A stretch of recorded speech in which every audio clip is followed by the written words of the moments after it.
जिजाबाई, तू मीराशी असं बोलू शकत नाहीस. ही पण माझ्याशी अशी बोलू नाही शकत. हा,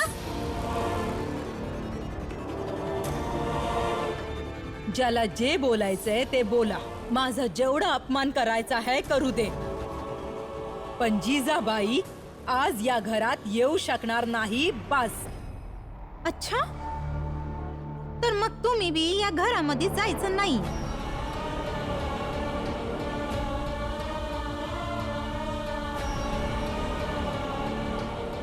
आत्या, आई, तुम्ही अशा आडून काय बसले आहात? बस, आता ह्योच बराबर हाय.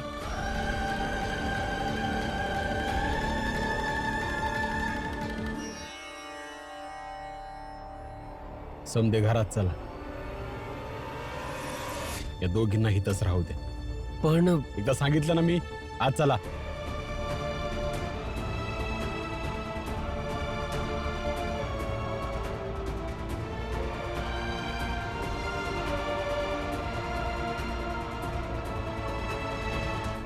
लक्ष्मी, घरी चल.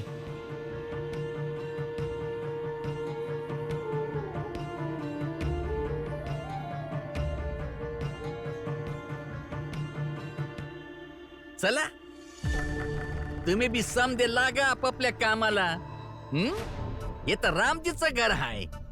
इथं तर तमाशा चालूच राहणार आणि आपल्या समद्यांचं मनोरंजन होतच राहणार. चला.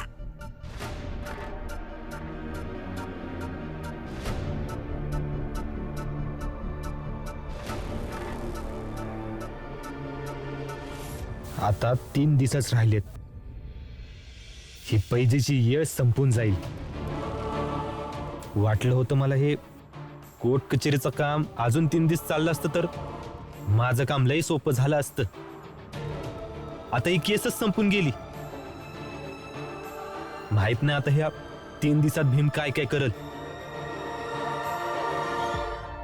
मला पुण्यांदा एकदा भीम सोबत हारायचं नाही हाय. पण तू हरणारच.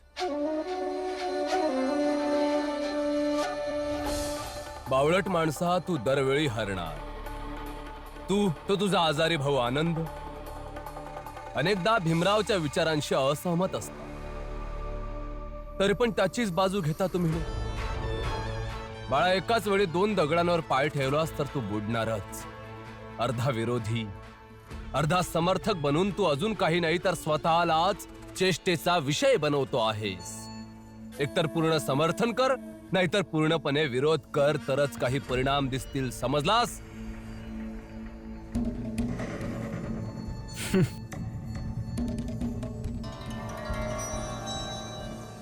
असं तर मग काय परिणाम दाखवलात तुम्ही? आणि तुम्ही तर त्याच्या पूर्ण विरोधात राहिलात ना. काय करू शकलात मग तुम्ही? का नाही जिंकू शकलात मग? परिणाम काढतायत म्हण. बरोबर बोललास, एकदम बरोबर बोललास की मी हरलो. सतत हरत आलो मी, पण स्वतःच्या चुकीमुळे नाही, तर तुमच्या सारख्या विश्वासघाती लोकांच्या चुकीमुळे. मूर्ख. तुझी ती आई जिजाबाई आली होती माझ्याकडे, सांगत होती की भीमरावनी माझ्याशी हे केलं ते केलं, भीमराव असा आहे तसा आहे. तेव्हा मदत केली मी, तर काय परिणाम निघाला? पालटली, जाऊन त्या भीमराव सोबत मिसळली. आता मी हितच राहणार आहे. हे घर सोडून कुठं बी जाणार नाहीये. तुझा तो आजारी भाऊ, त्याची बायको लक्ष्मी, तिला सुद्धा परदेशी मजूर बनण्यासाठी सांगितलं होतं मी. तिची सुद्धा मदत केली होती मी. मला बी नाही जायचं. जर मी गेली आणि परतच नाही येऊ शकले तर? संधी आली आणि ती सुद्धा तिने धुळकावली. आणि या सगळ्यांपेक्षा वरचढ आमचे महामूर्ख बाळा, कधी टुनटुन करत इकडे तर कधी टुनटुन करत तिकडे. भीम आणि बाबांसंग माझं व्यक्तिगत भांडण असू शकतं, पण याचा अर्थ असा नाही की मी त्यांच्या विरोधात एखादा शिपाई वगैरे बनून तुमची साथ देईन. काय इथे काय बडबडत होतास तू? हा, भीमशी हरायचं नाही आहे, भीमशी जिंकायचं आहे. काय विचार केलास? कसा कसा सूट घेणार आहेस? विचार करून करून येड लागायची बारी आली आता. आता तर फक्त मी इतकीच आशा करू शकतो की हे 2-3 दिवस बस कसे बसे निघून जाऊ देत. परंतु बाळा, फक्त फक्त आशा करून काहीच होणार नाहीये. नुसती आशा केल्याने आपल्या वाट्याला येते निराशा. काहीतरी करावं लागेल. चल ठीक आहे, यावेळी पण मी तुझी मदत करतो. जसं जसं मी सांगेन तसं तसं तू कर. तू पैस जिंकणारच. 3च दिवस राहिले आहेत ना पैजेचे. शहरातून लांब पळून जा बाळा. जसे 3 दिवस संपतील तसे तू परत ये. मी बातमी पोस्टी करेन की बाळा कामानिमित्त 3 दिवसांकरता बाहेर गेला आहे. ठीक आहे? आणि एकदा का 3 दिवस पूर्ण झाले बाळा की त्याचा काय परिणाम होईल? मग तर मी आपण जिंकून जाईन. हा, दिवस संपले की तू पैस जिंकणारच. आणि काम करण्यासाठी तर कुणी बी कवा बी आणि कुठेही जाऊ शकतो. मी आजच कुठेतरी निघून जातो. आता तर कुणाला बी मी 3 दिवसानंतरच दिसन. थांब उतावळ्या, थांब. कामासाठी चालला आहेस तर काही कमाई तर होईलच.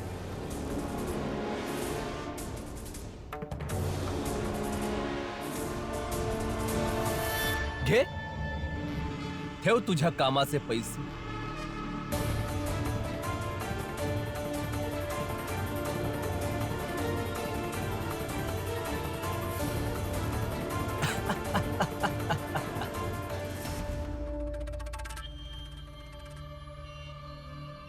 आता तरी हे पैसे मी उधारीवर उचलतोय. लवकरच परत करेन.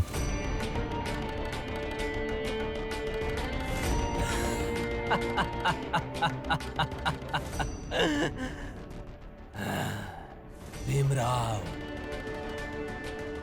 भीमराव, तू आणि मी एकत्रच चालणार. मला वाटत आहे की तू संघर्ष करतो आहेस. कर, संघर्ष कर. आणि मी तुझा हा संघर्ष एक नाटक असल्याचं सिद्ध करीन. तोपर्यंत करत राहीन जोपर्यंत की तुझं आयुष्यच एक नाटक बनून जाईल. मला समजतंय की समद्यांच्या काय अपेक्षा आहेत.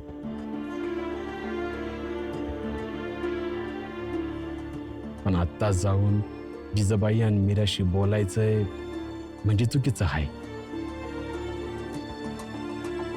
लई वेळा अशी भांडणं त्या भांड्याप्रमाणेच असतात.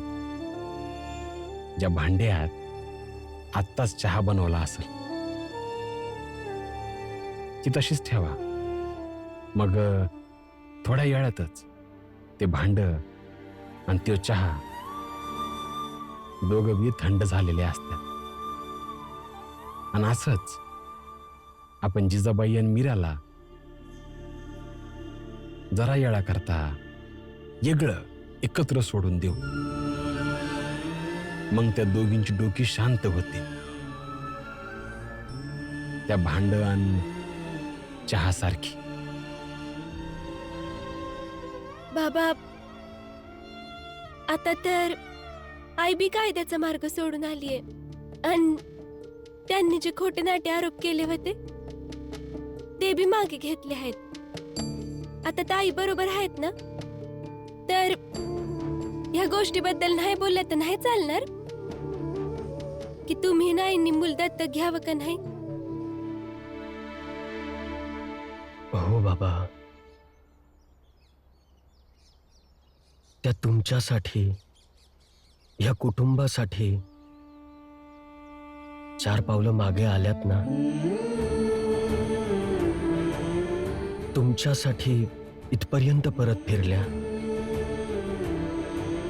तर मला असं वाटतं की तुम्ही पण तुमच्या बायकोसाठी काही पावलं पुढे गेलं पाहिजे. असं तुला वाटतंय, मला नाही.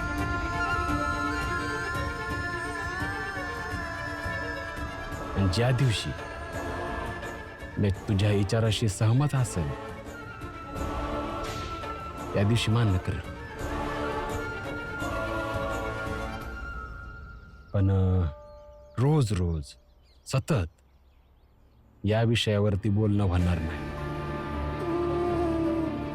ही गोष्ट मी तुम्हा समद्यांना सांगतोय. मी या घरचा मोठा माणूस आहे म्हणून तुम्हा समद्यासनी माझा हा निर्णय सांगतोय. यावर कसली चर्चा होणार नाही. पण बाबा, बोललो ना म्या, यावर कसली चर्चा होणार नाही.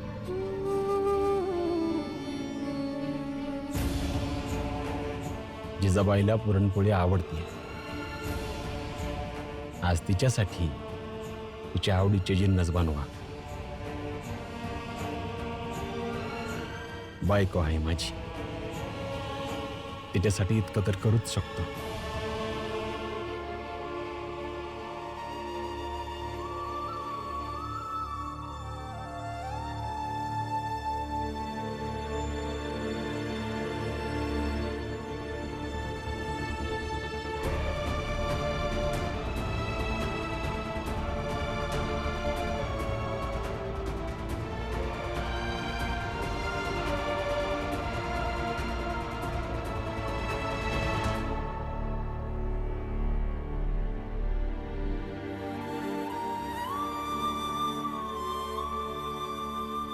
ताई, जिजाबाई, मी तुम्हा दोघींसाठी चहा घेऊन आलीये. आता माझ्या संग तर तुमचं भांडण नाहीये ना? आणि चहा मी माझ्या घरून बनवून आणला आहे. घ्या ना. जिजाबाई, हा घ्या चहा.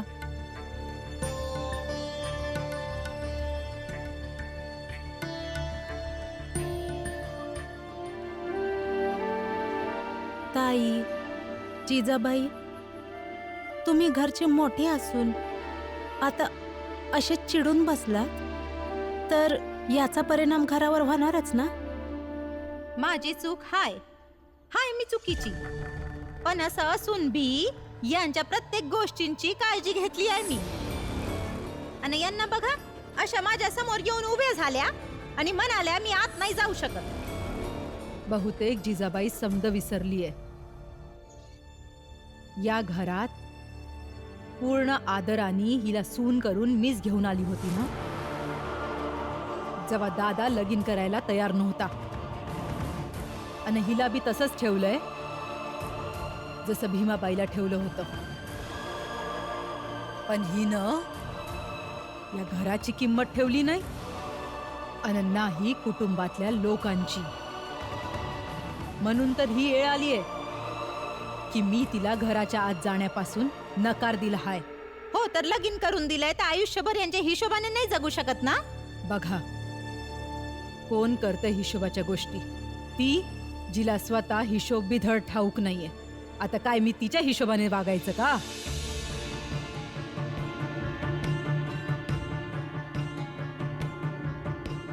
तुम्ही दोघी चहा प्या, मी येते आता.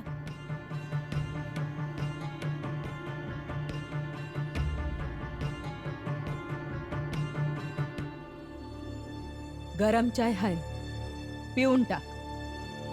गरम चानी तोंड पोळून निघतं. आणि तुझ्यासारखी सून मिळाली तर घराला जाऊन टाक.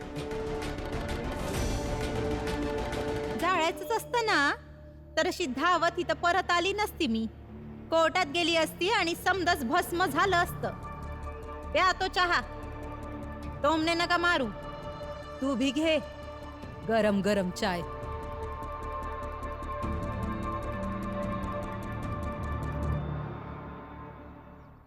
भीमदादा,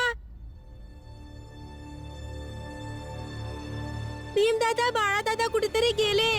भीमदादा, हे थोडे पैसे दिले, म्हणले की माझ्या बायकोला दे म्हणून. काहीतरी 3 दिवसांचं काम मिळालंय, 3 दिवसांनी परत येणार आहेत. काम मिळालंय?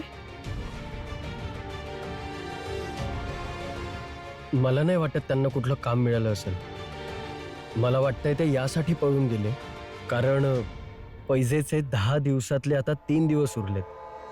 ह्या 3 दिवसात नाही ते इथे राहतील, नाही आपण त्यांना काही बोलू शकू.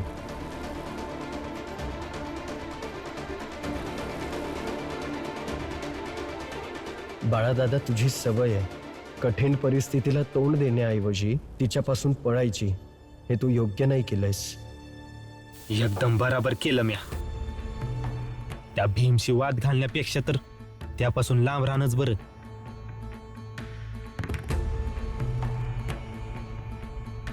ना मी इथं जवळ राहीन ना नाही तो काही करू शकणार. आता तर म्या 3 दिवसानंतरच सगळ्यांना दिसन.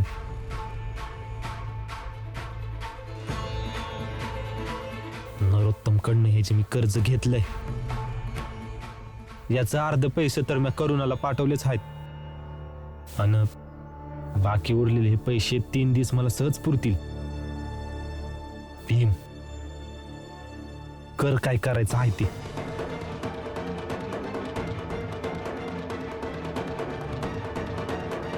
अरे काम तर मिळालं ना, पैसे पाठवले ना, आणि काम पूर्ण व्हायच्या आधीच पैसे पाठवून दिले. म्हणजे तिथं लय काम हाय. अरे ही गोष्ट तर बालाच्या बायकोला कळायला पाहिजे. बाला बरोबर जशी सगळीजण वागल्यात तरी सुद्धा बालाला आपल्या बायकोची काळजी होती. अरे बाळा तर लय चांगला नवरा आहे. बघा किती काळजी करतो तो त्याच्या बायकोची. आणि ही तर समजे कारण त्यासनी वाईट साईड बोलत आहे.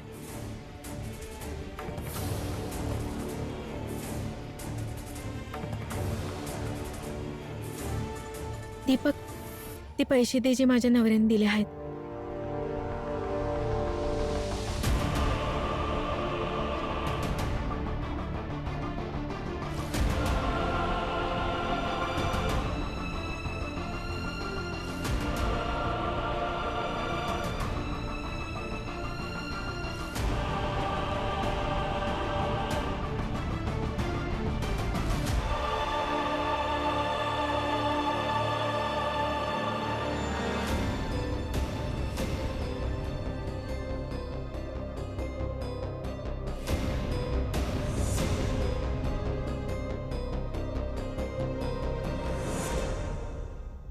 बरोबर बोललात तुम्ही लोक. माझ्या नवऱ्याने पैसे पाठवले, लय चांगले आहेत.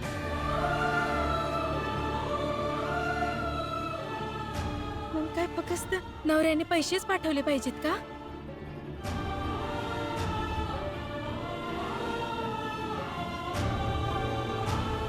कारण पैसे तर तो शेट बी देतो जिथे रमा काम करते आहे.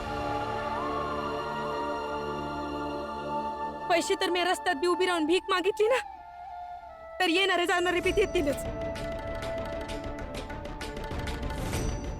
पण त्यो शेठ, ती माणसं नवरा तर बनत नाहीत ना.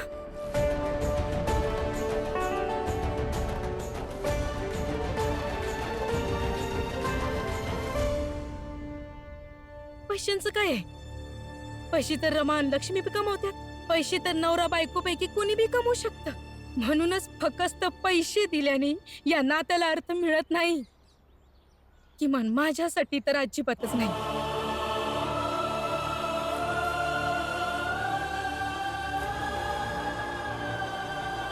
जोकू काका, पैसे तर तुम्ही बी फुले काकीना देतच असाल ना.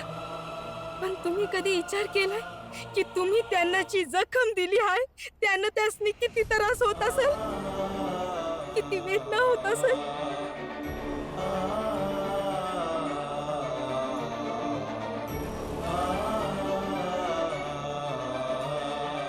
तुम्हासनी नाही समजणार. अगदी अशाच प्रमाणे माझा नवरा बी समजू शकत नाही. कारण या समध्या गोष्टींनी मला किती त्रास होतोय. दुःख होत असेल मला.